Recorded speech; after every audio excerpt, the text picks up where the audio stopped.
All right, welcome to The Explainer, where we break down really big and sometimes, let's be honest, pretty tricky ideas. Today, we are diving headfirst into one of the big ones, Jean Baudrillard's Simulacra and Simulation. Yeah, it's famous for being dense, but we're going to demystify it together. Okay, so let's get right into it. This book, it's definitely a challenge, but it's also absolutely fascinating. At its core, Baudrillard makes this pretty wild claim that the reality we think we know has been replaced by a world of symbols and signs. And in our world of social media, AI, and virtual reality, this idea from decades ago feels more relevant than ever, right? So to really get what he's talking about, we have to start where he starts. And he kicks things off with his classic fable, but then he completely flips it on its head. And this one core idea, well, it's the key that unlocks everything else. So Baudrillard brings up this old story from the writer Borges. It's about an empire that gets completely obsessed with making maps. So obsessed, in fact, that they create this perfect one-to-one scale map that literally covers their entire territory. But of course, the empire eventually collapses. And the map, it just frays and rots away, leaving only the real thing, the actual land, the territory, behind. The classic lesson here is that reality always wins, right? It always outlasts the copy. But Baudrillard looks at that story and asks a really unsettling question. What if that's not true anymore? What if, today, the map actually comes before the territory? And boom, right there. That is his explosive idea that flips our entire concept of reality upside down. The question becomes, what if the model, the representation, the map, what if it doesn't just copy reality anymore, but actually creates it? He has a name for this. The precession of simulacra. Now, precession is just a fancy way of saying to come before. So the idea is that the simulation, the map, now comes first. It's no longer just a copy of the real world. Instead, it's the thing that generates our world.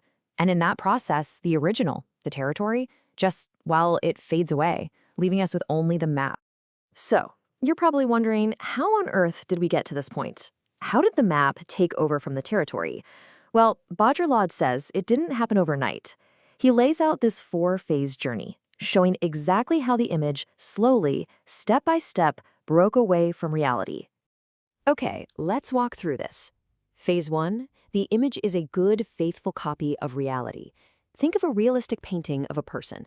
Phase 2, the image starts to distort reality. Think of a caricature. It's still based on the real thing, but it's warped. Phase 3 gets even weirder. Here, the image hides the fact that there is no deep reality behind it. It pretends to be a copy, but the original is long gone. And finally, Phase 4. The image has zero connection to any reality at all. It's its own pure simulation, only referring to other images. And this is the really critical part.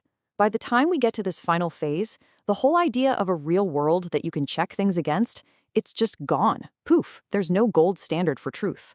All you have are signs and images bouncing off other signs and images in a kind of endless self-referential loop. And all of this leads us to Baudrillard's most famous concepts, the ones you might have heard of, the hyperreal and the simulacrum. This is where things get really wild. So what exactly is hyperreality? It's a reality generated by models that actually feels more real than real. Think about a perfect Instagram filter. It creates this idealized look that people then try to replicate in their actual lives. The model, the filter, literally starts to generate the real, and the line between them just evaporates. And that brings us to the simulacrum. Now, it's really important to get this. A simulacrum isn't just a fake or a counterfeit. It's something much trickier. It's a copy that has no original. It pretends to be a faithful copy of something, but that something never actually existed to begin with. Now, this all sounds pretty abstract, I know. So let's use a concrete example that Baudrillard himself used. For him, the perfect model for all of this is Disneyland. Yes, Disneyland. He says it's the ultimate simulation, but not for the reason you might think. Here's his mind-bending argument. The point of Disneyland isn't just that it's a fantasy world. No. He says its real function is to make us believe that the rest of America, the real world right outside its gates, is in fact real. By being so obviously imaginary, Disneyland acts as a kind of alibi. It makes us think, okay, that's the fake place, so everything else must be authentic. But for Baudrillard, that real America is just as much a simulation. And he doesn't stop with theme parks. He takes this same logic and applies it straight to the world of politics. His big case study? The Watergate scandal. Now, you think you know the story of Watergate, right? Well, Baudrillard would say, not so fast.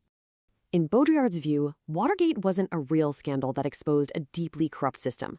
Instead, it was a simulation of a scandal. And why would the system do that? To save itself. By staging this big public drama, finding the bad guys, punishing them, reaffirming justice, the system regenerates our faith in its own morality. It performs a scandal to make us believe the system works, all while hiding the fact that the entire political game is already a simulation.